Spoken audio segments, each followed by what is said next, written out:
একটা ছোট গ্রামে ছিল হাসানের মুদি দোকান। সকাল হলেই দোকানের সামনে ভিড় জমাতো। কেউ চাইতো চাল ডাল, কেউ চাইতো মশলা, আর কেউ এসে গল্প করতে বসত। হাসানের দোকান শুধু জিনিসপত্র বিক্রির জায়গা ছিল না, গ্রামের মানুষের আড্ডার ঠিকানাও ছিল।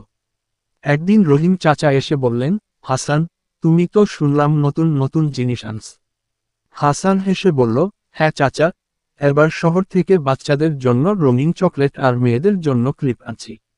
গ্রামের মেয়েরা শুনে খুশি, আর বাচ্চারা দোকানের সামনে ঘুরঘুর করতে লাগলো। কিন্তু একদিন হঠাৎ ঝড় এলো। দোকানের টিনের চালা উড়ে গেল।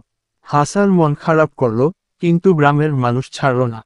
সবাই মিলে টাকা জোগাড় করলো, কেউ কাঠ দিল, কেউ টিন। কয়েকদিনের মধ্যে দোকান আবার দাঁড়িয়ে গেল। হাসান বলল, এ দোকান তো শুধু আমার না, এটা তো গ্রামের সবার। গ্রামের মানুষের ভালোবাসায় হাসানের দোকান আবার ফিরে পেল তার পুরনো রং।